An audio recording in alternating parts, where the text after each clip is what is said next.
Ticket ન મળતા એવા તિખારા થયા કે શહેર ભાજપ પ્રમુખ પોલીસ સ્ટેશન દોડી આવ્યા અને દાવો કર્યો કે ભૂપત ચૌહાણે પોતાના દીકરાને ટિકિટ ન મળતા ખાર રાખીને તેમના પર પથ્થર અને ઈંટોથી હુમલો કર્યો છે। બોટાદ શહેર ભાજપ પ્રમુખ કિરીટ પાટીવાળાના આ આક્ષેપથી ખળભળાટ મચી ગયો છે। પાટીવાળાએ કહ્યું કે ભૂપત ચૌહાણ પોતાના દીકરાને જ ટિકિટ મળે એ માટે દબાણ કરતા હતા, પરંતુ નામ જાહેર થયા ત્યારે પુત્રનું નામ ન આવતા હુમલો કર્યો। પોલીસ સમક્ષ આ અંગે રજૂઆત કરીને શહેર પ્રમુખે ભૂપત ચૌહાણ વિરુદ્ધ આકરા પગલાં લેવાની માંગ કરી છે। કિરીટભાઈ, ખાસ કરીને તમારી ઉપર હુમલાની એક વાત છે, શું સમગ્ર ઘટના શું છે?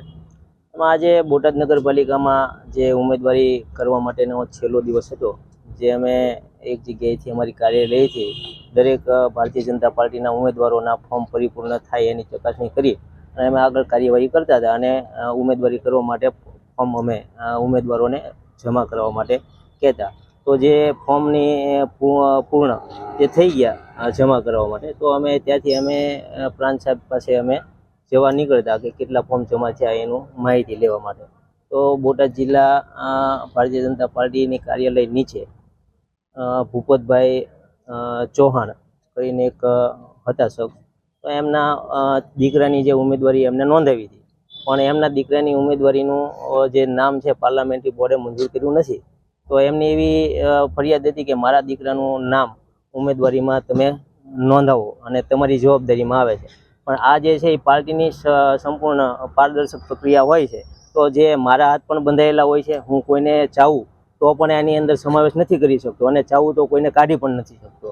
તો આવી પ્રક્રિયાની અંદર તો એને એના છોકરાની દાવેદારી મજબૂત થાય અને એનું જ નક્કી થાય એ પ્રમાણેની એની મને ટોર્ચર કર્યું અને એવું કહેવામાં આવ્યું કે મારો છોકરો નહીં આવે તો હું આ ફરિયાદ દાખલ કરીશ અને તમારી ઉપર હું ગમે તે પ્રમાણે ફરિયાદ કરીશ। એટલે મારી ઉપર એમને વાણીવિલાસ અભદ્ર ભાષામાં કર્યો અને મારી ઉપર હુમલો પણ કર્યો, પણ એ હુમલાથી બચવા માટે હું ખસી ગયો। તો મારી સાથે મારા સોશિયલ મીડિયાના ઇન્ચાર્જ આઈટી સેલના યુવા મોરચાના બધા કાર્યકર્તાઓ હતા, તો એને પણ પગ ઉપર થોડુંક ઈજા થઈ છે અને એમને વાગ્યું છે। શેનાથી હુમલો? એને બેલા અને પથ્થર અને ઈંટ જેવા જે ટુકડા પડ્યા હતા એ લઈને અને હુમલો કરવામાં આવ્યો। પોલીસ સ્ટેશને ફરિયાદ નોંધાવી? હા, આ પોલીસ સ્ટેશને અમે અત્યારે સાહેબને રજૂઆત કરવા માટે આવ્યા છીએ કે અમે ભારતીય જનતા પાર્ટીના જવાબદાર વ્યક્તિ તરીકે જે મારી જવાબદારી છે શહેર પ્રમુખ તરીકેની, તો આ મારી ઉપર જો હુમલો થાય તો સામાન્ય કાર્યકરને સામાન્ય માણસો ઉપર પણ હુમલો થાય તો આમાં સલામતી જેવું કાંઈ રહે નહીં। એની માટે થઈને આપ કડક પગલાં ભરી અને આવા જે ગુનેગારો છે એને ચમત્કાર મળે અને એને એવું થાય, અહેસાસ થાય કે આ પ્રમાણેનું કોઈ સાથે આપણે કૃત્ય કરવું નહીં।